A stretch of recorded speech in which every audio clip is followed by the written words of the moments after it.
O trabalhador brasileiro possui hoje seu código de...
É um regime em que aqueles que dirigem a nação recebem um mandato popular, quer dizer, recebem por meio da eleição uma representação popular.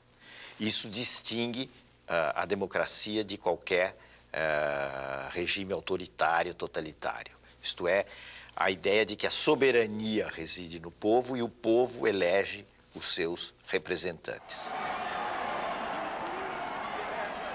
Mas de tal maneira identificou-se o colégio eleitoral com o povo, que hoje nós não sabemos o que é direta e o que é indireta. Sabemos apenas que o povo será vitorioso.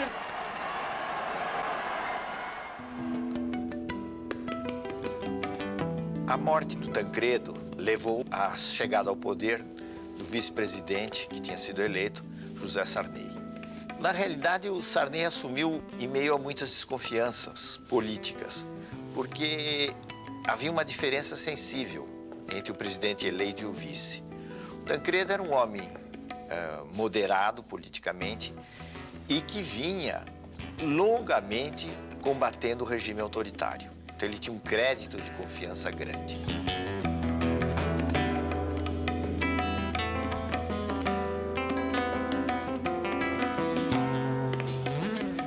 O caso de Sarney era diferente. Era ainda recente sua saída da arena antes de chegar à presidência da República.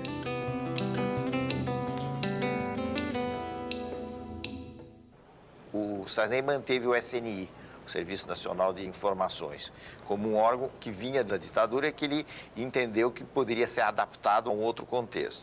Isso também provocou muitas críticas. Mas, na verdade, a gente pode dizer que o aspecto mais positivo do governo Sarney foi exatamente garantir um clima de liberdades democráticas. No plano econômico, o governo Sarney teve muitos aspectos negativos. O Brasil carregava problemas que vinham já de antes, o descontrole financeiro, inflação enorme, déficit público, déficit externo, e Sarney teve, em razão disso principalmente, sofreu uma queda muito grande da sua popularidade. Isso levou à adoção de um plano, que foi o Plano Cruzado.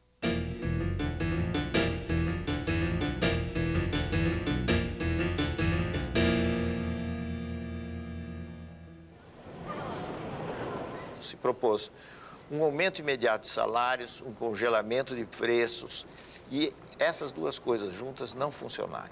Quer dizer, o congelamento mais o aumento salarial levou a uma busca de bens de consumo enorme por parte da população.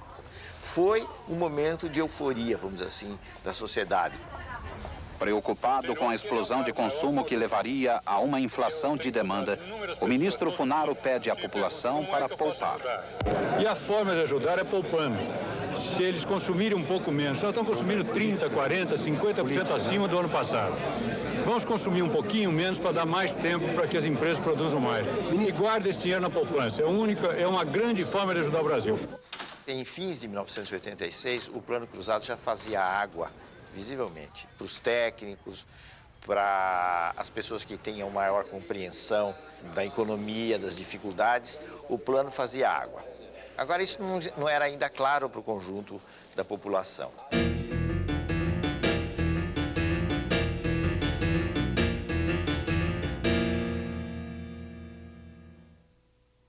Brasileiras e brasileiros, boa noite. Amanhã é uma data histórica para o nosso país. Será promulgada a nova Constituição brasileira. A gente deve identificar algumas coisas positivas e várias coisas negativas na Constituição de 88. A nação quer mudar. A nação deve mudar. A nação vai mudar. A Constituição pretende ser a voz, a letra, a vontade política da sociedade rumo à mudança. Que a promulgação seja nosso grito. Mudar para vencer. Muda, Brasil! Muda, Brasil!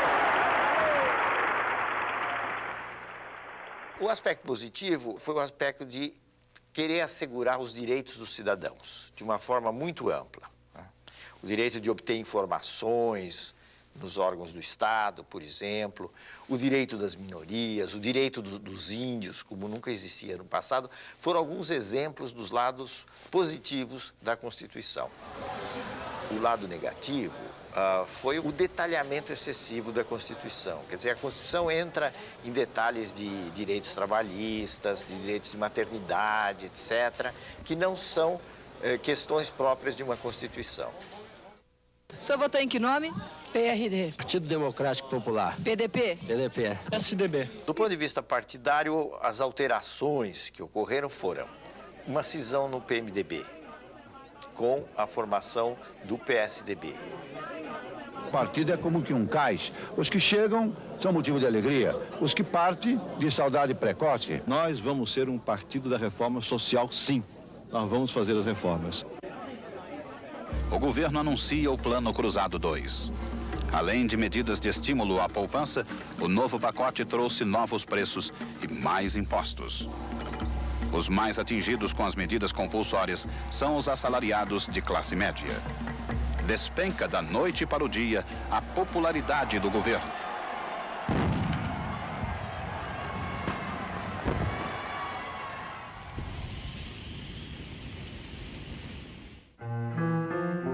O fim do governo Sarney foi bastante melancólico.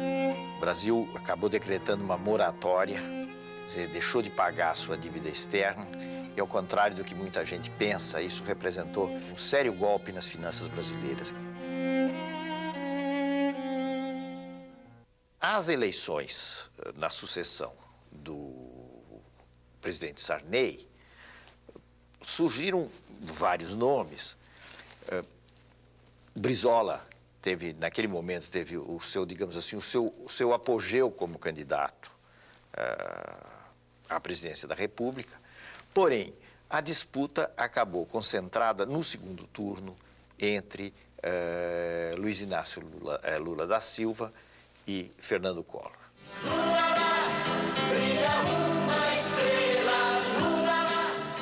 Lula era uma figura que vinha do movimento da luta dos trabalhadores do ABC, um importante líder sindical, ganharam um prestígio muito grande e, tendo como instrumento o PT, o seu partido, o Partido dos Trabalhadores, chegou a ter uma dimensão nacional que, àquela altura, era bem maior do que o próprio partido. Se nós não soubermos, nesse instante, saber quem é que está querendo que a sociedade brasileira avance e quem é que está querendo promover um retrocesso na sociedade, o povo brasileiro poderá cometer um equívoco muito grande nas eleições de 89.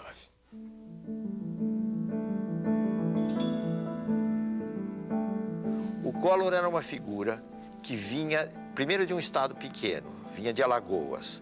Segundo, não tinha nenhuma máquina partidária que o apoiasse. Em terceiro lugar, ele usava o marketing e usava certos temas de moralização com muita eficácia. Foi o caso da campanha contra os marajás, que iludiu muita gente, porque ele se apresentava como alguém que ia combater os altos vencimentos de um determinado setor do funcionalismo público. Eu confio no Brasil. Eu confio no futuro que está reservado à nossa pátria. Com trabalho, com experiência administrativa como eu tenho, com coragem, com determinação política e no exercício da autoridade de presidente da República, nós haveremos, com a ajuda de todos aqueles que desejarem se incorporar nesse processo, de construir um Brasil novo, de construir um Brasil melhor, de construir um Brasil de que se orgulhem todos os seus filhos. Boa noite, minha gente. Esse foi um embate muito renhido e, como nós sabemos, o Collor acabou se elegendo presidente da República. A posse, em 15 de março de 1990, foi um luxo, reunindo representantes de várias partes do mundo e enchendo de esperanças os corações de milhões de brasileiros. Aos escravizados, aos pés descalços, àqueles que querem justiça social no país para poder viver dignamente. Todo mundo dizia que ele vai fazer alguma coisa com a economia, porque havia um desarranjo geral, a inflação estava num nível absolutamente insuportável, era preciso fazer alguma coisa. E o Collor dizia, eu tenho uma bala só no combate à inflação. E o que ele tentou no plano econômico, hoje nós sabemos, foi uma medida de uma ousadia imensa, que foi o sequestro, ou se quiserem, para ser mais benévolo, o congelamento dos depósitos bancários, na prática, não é? E, inclusive, abrangendo poupança, outras formas de rendimento, etc. O plano Collor provocou um choque, vamos dizer assim, na população. Houve realmente uma queda pronunciada da inflação, mas essa espécie de plano milagroso, ao longo do tempo, foi se revelando muito menos milagroso e conduzindo o país às dificuldades econômicas. Primeiro, a uma recessão. A recessão poderia até levar a um reequilíbrio, mas não houve sequer tempo do reequilíbrio, porque o Collor foi tomado por uma onda de críticas no plano político que acabou levando ao impeachment. Na verdade, o governo Collor combinou medidas modernizadoras com um imenso grau de corrupção. O escândalo da corrupção gerou um movimento formado principalmente por jovens de classe média, exigindo o impeachment do presidente, afinal aprovado pelo Congresso.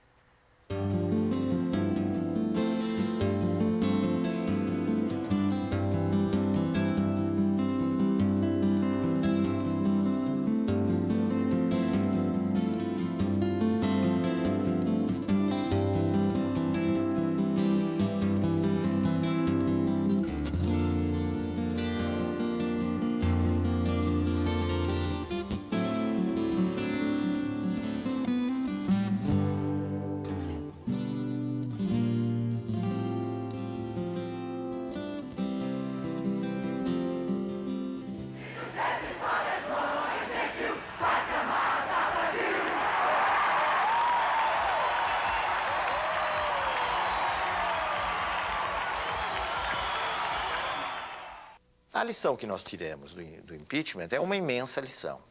É uma coisa extremamente positiva e que nos leva a um otimismo razoável sobre a vida política brasileira, que tem muita coisa ruim, muita coisa negativa, mas que também tem muita coisa positiva. Por quê? Porque o impeachment foi um episódio, pela via legal, de substituição de um presidente da República, sem golpe militar, sem manobra palaciana, quer dizer, alguma coisa excepcional no quadro da América Latina.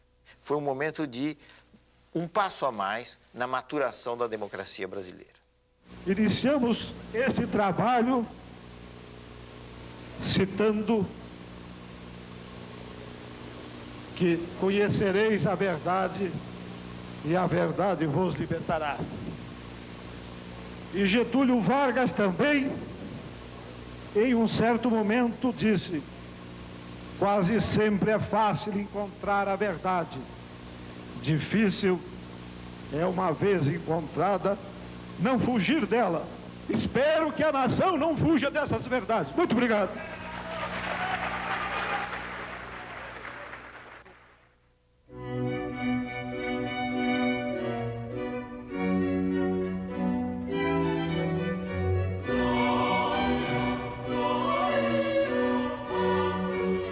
No plano mundial, um dos acontecimentos mais importantes e que se reflete em todos os países, portanto no Brasil também, foi a crise da União Soviética e o fim da União Soviética.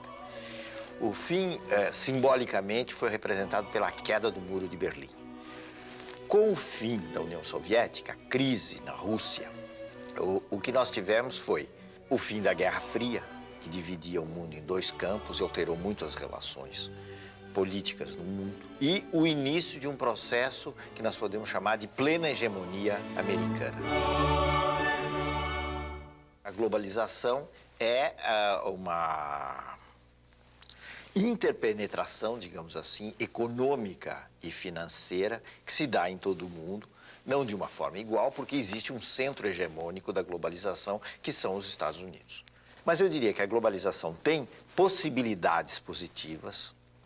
O intercâmbio comercial, cultural entre as nações é em si mesmo um fator desejável e tem riscos reais, porque a globalização, se não houver medidas no sentido de limitá-la ou de alguma forma regulamentá-la, a globalização tende a acentuar desigualdade entre países ricos e países pobres.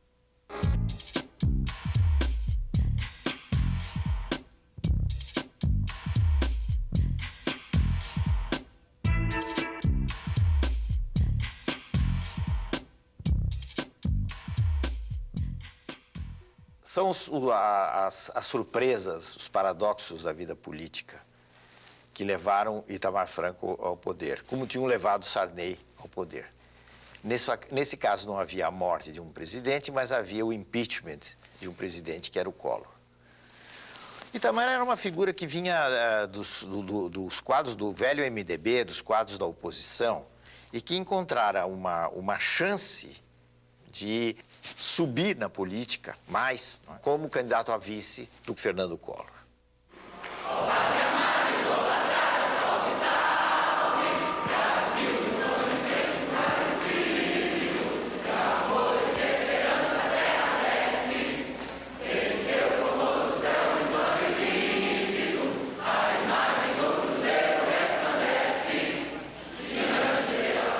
Compromisso do Presidente da República.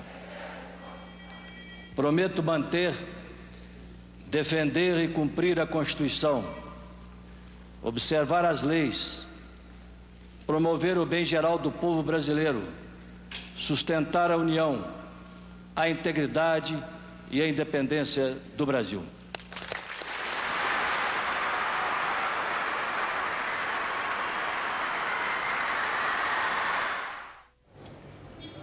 Itamar fez basicamente um governo de transição.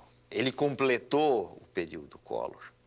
E eu creio que a coisa mais importante que ocorreu no governo de Itamar foi a implantação da URV, da Unidade Real de Valor, um passo absolutamente necessário para a implantação do Plano Real.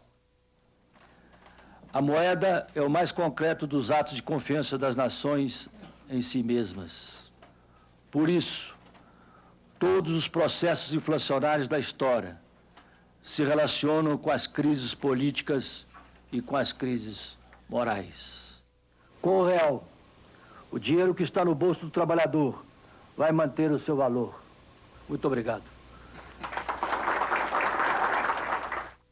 Essa medida, a escolha de Fernando Henrique Cardoso para o Ministério da Fazenda, eu acho que foram os méritos mais significativos do governo Itamar. A disputa pela presidência da República, em 1994, se deu essencialmente entre Lula, que era mais uma vez candidato pelo PT, uma frente de oposições, agora enfrentando Fernando Henrique Cardoso. A candidatura de Fernando Henrique foi altamente beneficiada pela instituição da URV e pelo Plano Real. É preciso também entender que foi extremamente importante naquela altura, para a vitória, a formação de uma frente partidária. A frente PSDB, PFL e PTB representou um fator bastante importante para garantir a vitória do presidente Fernando Henrique logo no primeiro turno.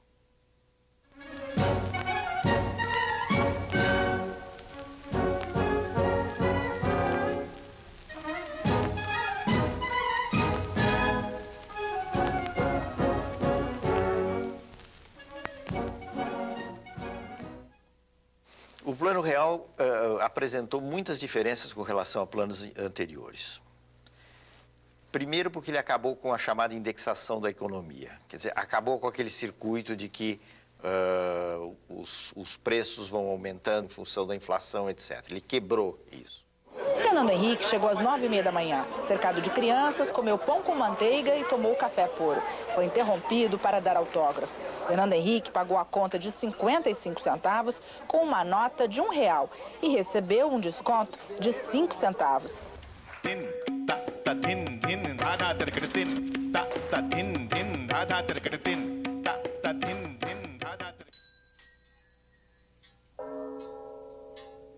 A partir dos anos 80, em todos os países da América Latina, ocorreu o que se chama uma crise do Estado, uma crise das funções que tinham sido as funções tradicionais do Estado. Quais eram essas funções tradicionais, que vinham, digamos, de 1930 para frente?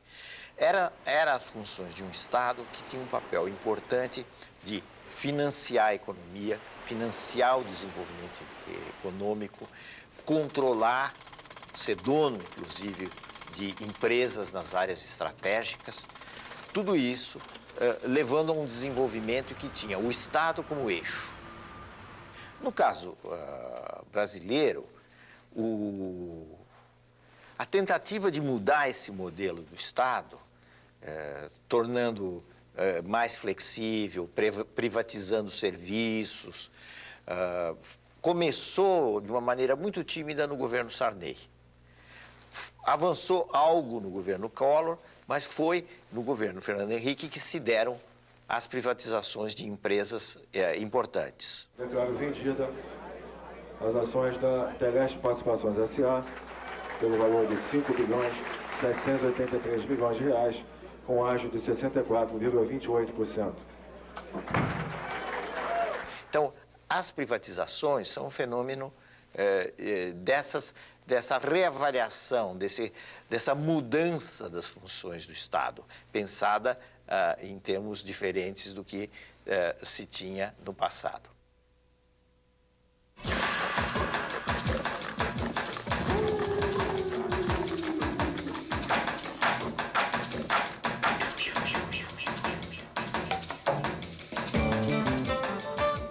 A característica do governo Fernando Henrique, do ponto de vista político estrito, vamos dizer assim, foi a existência de 2 mandatos, isto é, houve 2 eleições, a primeira e uma segunda, que levaram a 8 anos desse governo. A hipótese de reeleição não existia no nosso sistema republicano. Ela foi votada no Congresso, né, através de uma alteração da Constituição, e foi por via dessa alteração da Constituição que se deu a possibilidade de Fernando Henrique voltar a se candidatar em eleições disputadas mais uma vez contra Lula e que ele veio a vencer. O primeiro mandato foi basicamente a consolidação inicial do Real e as reformas da Constituição e a tentativa de fazer algumas reformas que são necessárias, da Previdência, da administração pública, etc. Bom, essa tentativa foi frustrada até certo ponto, porque a reforma da Previdência não foi feita. Então, eu diria que nós avançamos bastante no primeiro mandato, né, no que diz respeito à parte econômica, quebra de monopólios, etc. Bom, o segundo já foi caracterizado pelas turbulências da globalização, porque ele se iniciou sob a crise do México que foi em 98, 99. E foi uma crise atrás da outra. Então, qual foi o trabalho no segundo mandato? A despeito de tudo isso, manter o Brasil razoavelmente bem. Apesar das turbulências, crescemos pouco, mas crescemos. No conjunto, o mais importante para mim é outra coisa.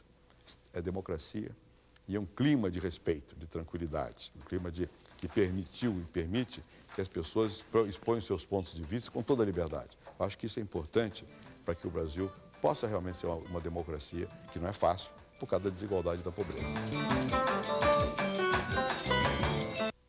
As privatizações funcionaram em alguns casos, em outros não. Houve esse clima de maior responsabilidade do Estado. O gasto vinculado com a arrecadação, não se gasta o que não se tem. Né? Isso é a lei da responsabilidade fiscal. Esses são os aspectos, digamos assim, mais positivos de todo esse período. Mas o governo Fernando Henrique Cardoso teve grandes méritos na projeção do Brasil no exterior, na consolidação das instituições e como exemplo de afirmação definitiva da democracia no país. Alô, Marciano. Alô, Marciano. Câmbio. Alô, planeta vermelho. Agora, o Brasil continua um país desigual. Os níveis das diferenças não foram quebrados, isso não é fácil. Houve uma redução de desigualdades logo depois do Plano Real. O Plano Real teve esse efeito muito positivo, mas ao longo dos anos, a distribuição de renda voltou a apresentar os mesmos resultados negativos.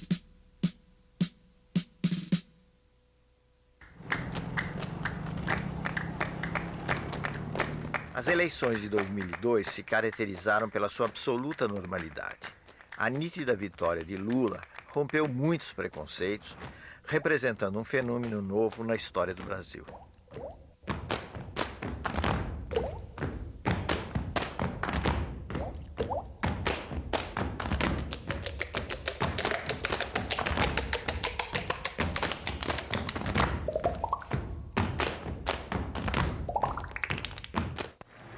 Eu não sou o resultado de uma eleição. Eu sou o resultado de uma história.